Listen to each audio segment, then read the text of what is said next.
kembali lagi di Moms Talk bersama Widya Rosena. Sebelum kita masuk ke pembahasan kita seperti biasa, tugasku adalah mengingatkan semuanya kalau minyak telon dodol sekarang udah bisa didapetin di Century di seluruh Indonesia dan juga Apotek Viva di Jawa dan Bali. Kali ini kita akan membahas apa? Tentang cita-cita. Cita-cita atau ambisi orang tua. Ambisi orang tua. Kamu dulu cita-citanya apa waktu kecil? Pengen jadi kerja di NASA. Aku nggak tahu kenapa dulu aku coba kerja di NASA. Tapi aku nggak mau jadi astronot. Tapi aku cuma pengen kerja di NASA. Karena seragamnya atau gimana? Kan dulu nonton film-film yang planet-planet gitu tuh suka. Terus kayak nonton apa sih kayak Disney gitu kayak dulu ada ya yang kayak kamu harus pinter buat kerja di NASA gitu kan, cita-cita wah harus pinter nih. Tapi aku nggak mau jadi astronot, soalnya astronot dikirim pergi jauh kan. Jadi aku pengen jadi kerja di NASA pegawainya aja. Kok nyapu-nyapu. Iya gitu. Kayak pengen ke mbak-mbak, pengen kerja nih Indomaret tapi bagus sih. Toko mana loh. Tapi kalau di NASA tuh emang kayak seragam itu bagus keren ya, gitu, keren. Kan? Terus pakai rambutnya dicepol gitu gak sih? Yang di belakang gini. Ya itu sih? pramugari gak sih? Pramugari ulang alik nek gue. Salah ya? Tapi aku waktu kecil pengen jadi pramugari. Iya, kamu juga pengen jadi pramugari. Aku gak ngerti kenapa, pokoknya setiap kali ditanyain ngisi diary-nya teman-teman, maksudnya kayak kan nama, alamat, nomor telepon, cita-cita, kata mutiara, biodata kayak gitu. Pasti aku ngisinya cita-citanya tuh pramugari, gak tahu kenapa. Iseng aja, maksudku aku dulu ngeliatnya tuh pramugari waktu kecil kan belum pernah naik pesawat. Baru naik pesawat tuh umur SD kelas 6 apa kelas 5 itu baru bisa naik. Bener-bener ngeliat pramugari, oh yo fix aku jadi pramugari. Walaupun aku gendut sih waktu itu. Aku kan gendut dari kecil kan. Terus setiap kali aku ngomong sama ibuku, Bu pengen jadi pramugari. Ya udah no, badannya dikurusin pasti gitu dari kecil.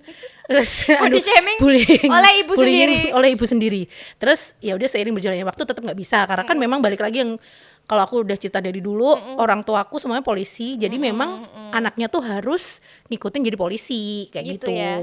Tetap ada apa namanya peran orang tua ya di cita-citamu ya. Pasti. Pada akhirnya enggak kan? Pada akhirnya enggak dong, kan gendut tadi. Kan pemberontak ya. Akhirnya sekarang jadi gali numpak ereking tak umbul-umbul ke. Iya. Berawal dari ngedaki waktu SMA sewu. Yo kene sewu. Tukang kolek.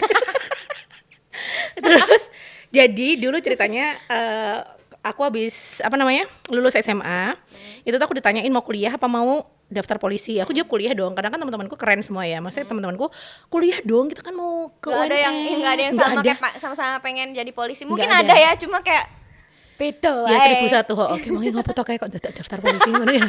Dadi dirasani. Terus aku sempat berdebat sama bapakku sampai 1 atau 2 minggu aku didiemin. Maksudnya orang tua aku tuh gini, paling enggak kamu coba dulu. Nanti kalau umumnya gagal ya udah, yang penting kan orang tua aku puas gitu loh. Ngerti gak sih? Jadi ya udah dicoba gitu ya. Tapi waktu itu aku udah sempat aku iyain, terus bapakku tuh nyuruh aku lari setiap jam 12 siang. Itu 1 jam muter Manahan 5 kali.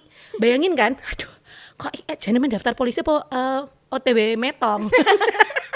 Siang-siang loh, jadi bener-bener jam 12 siang tuh harus lari gitu muter karena aku nggak kuat. Itu kayak benar-benar udah jadi polisi. Kayak polisi aja nggak gitu nggak sih? Tapi latihannya gitu. Jadi rata-rata kayak bapakku kan Brimob dulu. Brimob itu kalau lari-lari tuh siang. Jadi panas-panas gitu pokoknya di saat orang-orang yang tujuannya apa ya, mohon maaf? Biar badannya fit, terus nurunin berat badan kan aku kan gendut waktu siang itu. Tuh karena mungkin membakar kalorinya lebih ya. Karena kan panas banget kan. Tapi kan dia tetap bisa semaput. Ya iya, aku semaput. Akhirnya aku nggak mau Pak daftar polisi. Didiemin 2 minggu, habis itu baikan lagi, baru boleh daftar kuliah. Gitu. Mungkin caranya mungkin yang tidak ini ya, maksudku dengan kamu yang wajib lari dengan keadaan yang seperti itu kan, maksudku itu kan pasti bikin trauma banget. Jadi malah jadi nggak pengen dong jadi polisi kalau ternyata jadi polisi tuh ternyata kayak gitu. Tapi ternyata memang ambisi kedua orang tua aku tuh udah dapet di kakakku. Akhirnya kan memang kakakku cowok, terus udah disiapin dari SD tuh udah kayak suruh renang, suruh voli, kayak gitu-gitu. Pokoknya udah anak olahraga banget karena memang tes polisi itu kan ada tes kesehatan segala macam gitu kan, fisik banget. Dan aku ngeliat dia dari kecil tuh kayak udah, aku tidak akan seperti itu. Aku udah gitu kan. Bibit-bibit kemayu sudah. Bibitku, bibit-bibit Barbie ya. Nggak mau. Kalau orang tua aku nggak terlalu yang ini ya, nggak terlalu intimidasi gitu soal aku harus jadi apa. Yang jelas papaku tuh cuma pengen aku jadi orang kaya. Semua orang kayaknya. Semua orang kayak waktu gitu. aku kuliah kan dulu aku sama sekali sampai aku tuh SMA mau lulus tuh sama sekali nggak tahu mau kuliah apa gue ya gitu. Kayak komunikasi deh tapi kamu dulu di kafe? Di kafe. Akhirnya yang masuk DKV karena sepupuku dulu waktu magang dia DKV kan, waktu magangnya di rumah dan dia kayak seru gitu kerjanya magangnya gitu kan emang keren kan anak DKV ya nggak sih, cewek-ceweknya tuh kayak udah apa mbak estetik dari kecil gitu, kayak keren aja gitu kan, stylenya juga udah artsy. Dan kamu udah dapat banget nih, DKV banget nih ya. Terus akhirnya ya udah masuk ternyata SPMB, Allah tenang ya SPMB. Pinter no dis. Saiki dobiang atau apa SNMPTN apa sih saiki? SBMPTN apa meneh nih? Itulah ya. Itu ya, terus lulus ternyata masuk ternyata passionku sepertinya tidak di sini. Oh iya ya, kamu nyimpang banget ya sebenarnya dari pindah 3 semester karena ternyata baru ketahuan bakat musiknya. Sebenarnya dulu waktu SD gitu, mamaku tuh selalu support, maksudnya kan pengen belajar musik enggak, pengen apa. Tapi kamu bisa gitar tuh dari kecil? Enggak. Les piano gitu-gitu di lesin. Cuma emang gitulah ya, namanya anak kecil kan pasti masih setengah-setengah, enggak yang, dan orang tua aku juga bukan yang nge-push loh harus belajar sampai bisa banget gitu, yang ikut lomba ini enggak gitu juga gitu. Jadi ya asal bisa gitu kan. Terus akhirnya bingung ya, itu sih yang tidak salahnya adalah tidak terlalu dipersiapkan, ini anak dipantau arahnya mau kemana, jadinya begitu waktunya bingung gua masih gitu kan, memutuskan apa ngebuang waktu akhirnya tapi di musik, dan sampai sekarang masih di musik juga gitu. Sesuai passion ya berarti ya. Maksudnya kan kadang ada beberapa anak yang tapi ada ini dulu, ada pertentangan dulu sampai nangis-nangis gue.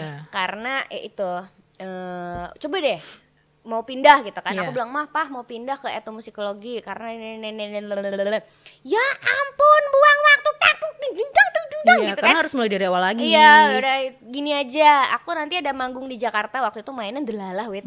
Di Jakarta kan, mereka kan orang tua aku di Jakarta. Terus yang main sama aku adalah dosen-dosen isi etnomusikologi dan bla bla bla. Main, terus mereka lihat potensiku. Akhirnya ya udah, tapi akhirnya ngobrol juga nih sama orang yang papaku percaya gitu, dan dia seniman, tapi seniman lukis. Ngobrol sama Om Haris namanya. Terus gimana ya anakku jaluk ini? Ya wes no. Om Haris dukung yang langsung aja gitu. Dukung aja ya nggak apa-apa gitu. Kalau memang dia suka di situ ya nggak apa-apa. Toh dia bisa kalau mbok tahan malah jadi nggak jadi apa-apa nanti gitu kan. Terus tapi gimana anakku bisa kaya nggak? Pertanyaan bapakku bisa, musisi gimana? Bisa kaya. Anakku bisa kaya nggak gitu loh. Terus jawaban Om Haris tuh keren. Loh, kamu pengen anakmu kaya apa bahagia? Terus ya, karena akhirnya, kebahagiaan tidak bisa dibeli dengan kekayaan. Betul sekali. Ini suka ya, aku senengi piano.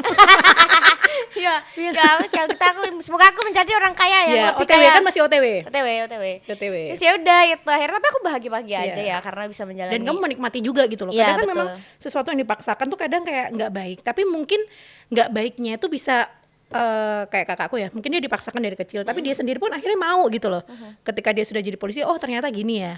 Dan dia tidak menyalahkan siapapun karena sudah menjadi, dia tuh kayak udah dikontrol di otaknya, polisi setiap hari. Doktrin tuh kayak udah gitu, doktrinnya tuh kayak udah kuat banget tiap hari kan. Nempel banget kayaknya kalau pokoknya kalau nggak polisi enggak gitu ya. Kayak gitu. Jadi walaupun itu semi dipaksakan, tapi akhirnya juga ketika dia sudah menjalani pun dia juga fine-fine aja gitu loh.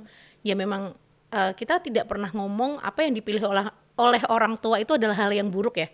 Semua pasti pengen juga anak tuh pengen jadi yang anak sukses, anak yang jadi orang kaya gitu ya. Sukses dan kaya itu ya bisa jadi beriringan, bisa jadi enggak juga kan. Tapi ya itulah ekspektasi orang tua tuh kadang juga bisa menjadi beban si anak juga gitu. Menurut aku ya, kayak anak-anak yang aku lihat misalnya acara modeling atau lomba, aku pernah menjuri sebuah lomba nyanyi anak-anak itu dari tipe orang tua yang A, B, C, D itu ada semua. Iya benar banget, ada orang tua yang benar-benar suportif. Iya, anaknya kalah nggak apa-apa, apa yang mereka lakukan ketika anaknya kalah gitu-gitu. Itu tuh kayak bisa kelihatan banget. Ada yang emang anaknya kayak nyanyi tapi kayak tertekan gitu-gitu. Ada pandangannya kosong. Iya, nyanyi. Lihat ibu, beripatnya kosong. Kayak yang di itu hipnotis. Yang di meme-meme itu yang nyanyi solawat kalau nggak salah. Sholat. Nangis. Ya wes tak kirim yang gitu. Yang itu tuh. Aja. Ngerti. Kan udah bawa tekanan, tapi kebanyakan anak-anak yang sekarang sekolah online tuh kayak gitu, jadi kayak stres di rumah kan. Iya benar. Tapi ngomongin yang tadi lomba, aku tuh kan sering banget juga nge-MC-in anak-anak. Kakak MC, aku juri gitu kadang-kadang ya. Aku MC kan juri kan seringnya. Iya nggak sih, kita pernah ketemu kan? Pernah. Terus apa namanya? Kebanyakan yang aku lihat sih dari modeling ya, itu tuh kayak yang menang si itu, ya itu mulu di semua acara modeling yang ada di Solo. Ngerti gak sih maksudnya? Jadi aku tuh setiap kali setiap kali aku nge-MC tuh ya menang itu mulu, karena nggak tahu ibunya tuh belum udah congkak yang udah cantik gitu kan, cuma gini doang, nggak pernah yang ayo nggak pernah gitu, karena dia udah ngerasa oh anakku menang kok, sing lene ora kayak gitu loh. Jadi kayak ya udah paling nggak pasti dia dapat juara 1, 2, 3 itu mulu, karena memang aku lihat anaknya juga berbakat, centil banget segala macam, tapi di balik itu tuh aku kayak ngeliat ada sesuatu yang beda dari dia dengan anak-anak yang lain. Mungkin kayak dari sisi dewasanya dia tuh kayak gimana ya, cenderung terlalu pede. Terus ngerti gak sih, aku jadi kayak risih aja gitu loh sebagai karena resikonya orang juga tua. resikonya juga adalah ketika dia nanti suatu saat kalah, itu pasti nerimanya bakal beda gitu daripada anak-anak yang pernah ngerasain banyak hal yang tidak ada pressure dari orang tuanya, lo mesti menang gitu. Kan, dan dia pede banget gitu. Terus kan setiap kali pernah aku tanyain kan, nanti menang nggak? Ya pasti aku menang dong tante, bilang gitu dong. Kesel banget. Orai tak wacak ke bedoi menang. Nek jeneng metu tak ganti jeneng yang aneh. Ganti pendek. Hanya kayak di sini ya. Seneng pendek nangis. Tidak suka anak kecil kecuali anak sendiri. Betul.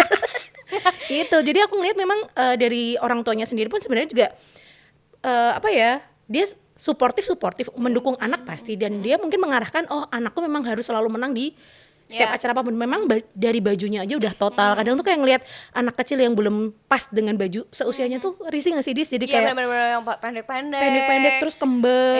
Sebenarnya nggak masalah, isoknya kemben kalau kembennya lucu ya. Itu kembennya enggak. Yang nggak anak kecil ya. Yang nggak anak kecil, yang merah. Terus eneng kembangnya nyeprok gitu loh. Iya, paham. Risih, nontonnya pengen tak sirami. Ya, itu tidak sesuai. Maksudnya sirami tumbuh yang lain ya. Gitu. Tapi itu ya kadang ada pandangan-pandangan kayak lu udah gue lesin mahal-mahal kalau nggak menang gitu loh. Kayak maksud gue orang tuanya juga harus bisa mengontrol diri sendiri instead of ngontrol anaknya menurut aku, karena obsesi kita tuh belum tentu pas juga di anak gitu. Karena kayak beberapa stereotype, misalnya si bapaknya atau ibunya dokter, anaknya juga harus jadi dokter. Itu biasanya gitu terus ya. Itu most case tuh kayak gitu.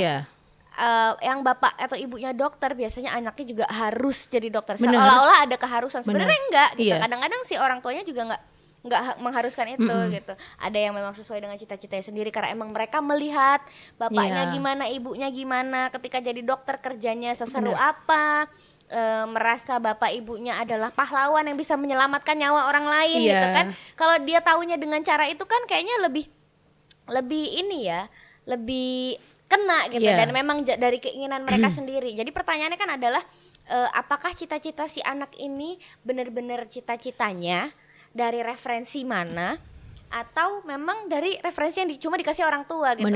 Kalau zaman kita dulu kan masih susah ya referensi cita-cita, apaan ya cita-cita aku. Zaman dulu tuh belum ada YouTube, belum ada sosial media. Kalau sekarang kan orang nih sosial media pengen jadi apa, YouTuber, pengen jadi apa, selebgram. Sedangkan dulu tuh nggak ada pekerjaan kayak gitu. Dan sekarang tuh anak-anak nggak perlu kita doktrin dengan kamu besok harus ini, kamu besok harus ini. Enggak, mereka lihat aja dari internet, mereka browsing segala macam, itu mereka udah kayak nemu passion mereka sendiri gitu kan, gampang. Dan orang tua cuma menurut aku bisanya mensupport, mengarahkan misalnya kalau ini cita-cita ini tuh begini loh, gini ngasih tahu, diajak. Mungkin nanti ya akan ada konten dari aku podcast nanti anak-anak mau wawancara profesi-profesi tertentu.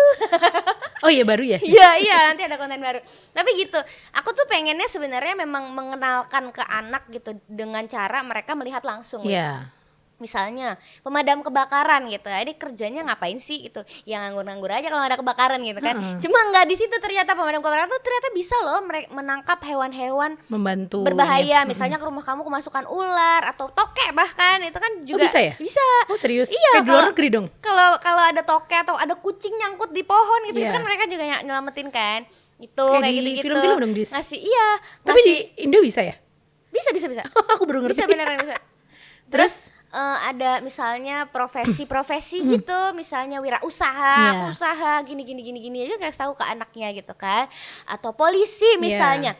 daripada pakai cara yang tadi doktrin ya menurut aku dan akhirnya kan ke Widya kan nggak tembus nih doktrinnya gitu. Daripada begitu menurut aku yang lebih asik adalah cara yang lebih asik, misalnya memang pengen ngarahin anaknya jadi polisi nih, misalnya ada sedikit intimidasi lah ya, itu dengan cara yuk kita ke kantor polisi, Pak Polisi kerjanya ngapain sih? Iya benar. Gitu. Jadi dikenalkan pelan-pelan gitu. Iya, dikenalin pelan-pelan sesuai sama usia si anaknya. Bener sih. Gitu. Jadi memang nggak, apalagi di era sekarang ya, kebanyakan anak udah agak gedean dikit, di-push dikit, mereka minggat dari rumah. Jangan sampai kayak gitu kan. Maksudnya jangan sampai kita nge-push anak tidak sesuai dengan apa yang mereka inginkan juga, malah justru apa yang mereka mamanya nih dari kecil udah seneng musik kayak kamu gitu kan.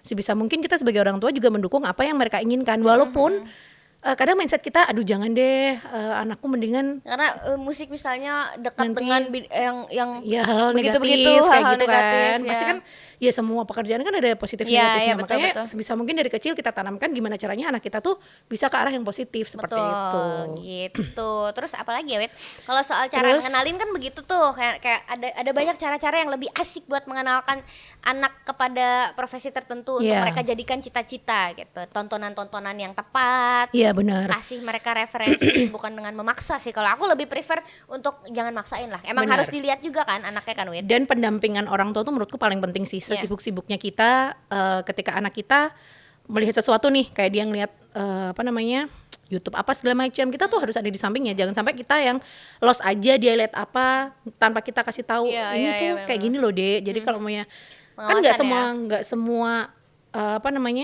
film yang ada di YouTube atau apa segala macam konten-kontennya tuh walaupun positif, tapi kan kadang masih tetap ada ininya kan. Terus paling nggak kita sebagai orang tua juga harus memperhatikan hal-hal seperti itu. Tapi kadang memang resiko kita di era sekarang, kita kan sibuk nih, di setiap hari kita harus keluar rumah, nggak setiap saat kita bisa ngeliat anak. Makanya disempatkan paling nggak kita bisa bonding sama anak tuh dalam satu hari sebelum tidur atau ketika mereka makan atau pagi sebelum kita berangkat, kayak gitu sih paling. Ada banyak kok sebenarnya referensi ya, kita bisa ngasih referensi, tidak misalnya nggak di YouTube ya, misalnya nggak perlu ngenalin ke orangnya langsung juga gitu. Itu bisa juga baca buku cerita, karena banyak banget nih buku cerita yang isinya tentang profesi, isinya tentang gitu dengan cara yang sangat positif Wit. Kan anak tuh kalau anakku sih ya denger buku baca buku cerita sama aku tuh dia kayak bener-bener dengerin yang dia ikut masuk ke dalam ceritanya, kayak dia bener-bener interested gitu.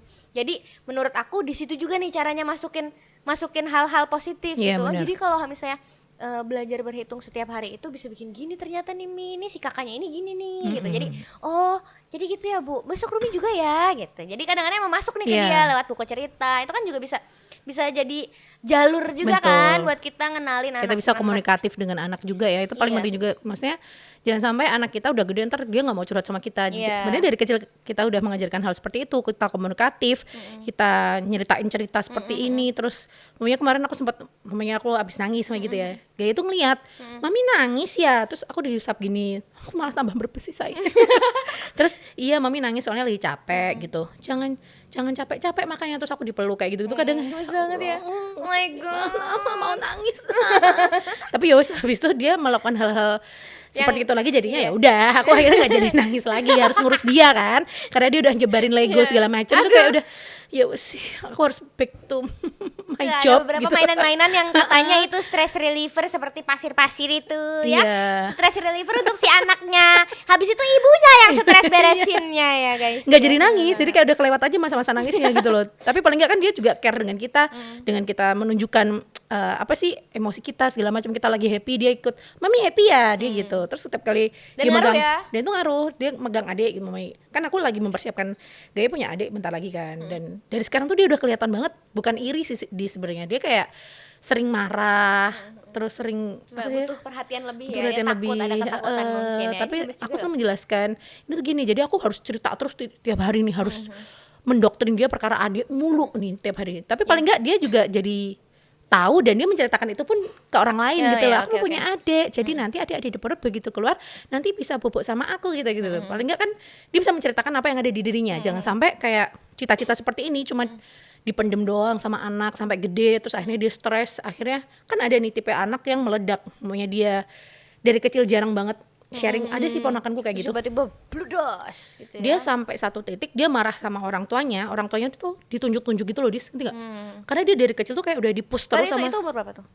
Dia udah kuliah. Terus dia tuh setiap kali dimarahin sama bapaknya, dia tuh diem mulu, nggak pernah yang balikin ngomongan atau gimana segala macam. Dia tuh diem mulu sampai satu titik, satu momen dia meledak dan semua keluarga besarku tuh kaget, kok bisa ya? Ya karena mungkin dia udah nahan banget dan kita tahu tipe orang tuanya dan kita tahu anaknya ini emang diem banget, banget yang bener-bener nggak pernah, kalau kita kumpul keluarga tuh yang ngomong itu nggak pernah gitu loh. Terus akhirnya ya udah, dari situ, tapi akhirnya bapaknya jadi tahu, anakku ternyata keinginannya seperti ini. Memang harus apa ya, kita sebagai orang tua gimana caranya heart to heart gitu loh, harus ngerti komunikasi keinginannya, dua arah ya, nggak cuma satu arah. Karena banyak juga orang tua yang satu arah, yang pengen anaknya begini tapi nggak mau dengerin anaknya. Itu kan fatal juga, ternyata banyak yang bisa terjadi dari itu. Terus kan kadang-kadang cita-cita anak-anak kan ganti-ganti ya, Wit. Iya kan, kamu juga ganti-ganti nggak? Aku ganti-ganti, habis jadi pengen jadi dokter, pramugari, aku apa ya waktu itu ya, dokter sih. Terus kelas 6 nulis dokter. Kesehatan kabeh ya. Pertama ini mesti profesi yang paling populer adalah dokter. Kadang-kadang kita, kalau temen aku pengen jadi ini, apa sih tuh, terus jadi pengen tahu, jadi ikut-ikutan gitu kan. Kayaknya keren temanku, tapi temanku yang dari kecil nulis dokter akhirnya sekarang jadi dokter pun juga ada ya? Banyak gitu loh. Terus kita ketemu cita-cita. Aku memang rada nggak standar ya dari kecil ya, Wit. Aku dulu pengen jadi, selain jadi kerja di NASA, aku pengen jadi pilotnya. Ketika teman-temanku yang laki-laki pengen jadi pilot, yang perempuan pengen jadi pramugari, aku pengen jadi pilotnya. Pilot tuh kalau cewek keren loh. Nanti topinya beda gak sih? Beda, topinya beda. Topinya beda ya? Dia kayak topi pet gitu gak sih, topi yang ada ininya loh. Kalau cewek pramugari ya. Sama, maksudnya cowok cewek sama. Kalau yang topinya kan? Topinya. Topi pramugari, topi pilot. Sama ya? Sama ya, lucu banget. Terus itu, kayaknya keren banget. Iya, pakai celana gak sih? Pakai celana lah ya. Kalau pramugari nggorok ya ribet tuh, Beb. Iya, kalau lagi itu kan susah ya. Lagi terbang tiba-tiba nginjek pedal. Agak dinaikin makin kopling. Kan itu kopling. Saya kayaknya aku jadi pilot saiki ya. Mulai saiki ya. Iya. Cuma kadang-kadang sayang juga, Wit, ada banyak cita-cita yang tidak bisa tercapai karena kondisi keuangan gitu-gitu kan. Iya benar. Jadi sekolahnya mahal, jadi pilot kan sekolahnya mahal banget tuh. Mahal lah, berapa ratus juta. Berapa ratus juta itu baru apa doang ya kan. Belum itu juga masuk di maskapai apa dia harus harus gitu ini. Iya, cuma ya sayang aja, makanya yang belajar yang pinter ya biar dapat beasiswa. Itu impian setiap orang tua ya. Ada closing statement dari Ibu Widya Rosyana? Intinya adalah gitulah. Intinya jangan pernah memaksakan sesuatu kepada anak, menurutku. Jadi ketika kita harus bisa mengenal anak kita mulai dari kecil, mulai dari ibaratnya kan anak itu bisa kelihatan dia tertarik, interest dengan sesuatu seumuran anak kita kan, sekitar 2 sampai 3 tahun. Kecenderungan si anak ini kemana? Dia kelihatan gitu di mana, kita dukung itu dengan hal yang positif tentunya. Dan kita harus juga sebisa mungkin mencari waktu yang tepat untuk bisa berbicara dengan anak, bonding dengan anak setiap harinya. Jangan sampai sesibuk-sibuknya kita usahakan untuk bisa memberikan waktu yang terbaik untuk anak. Gemes banget. Terima kasih, Mams. Sampai jumpa di Mamstalk episode berikutnya. Bye.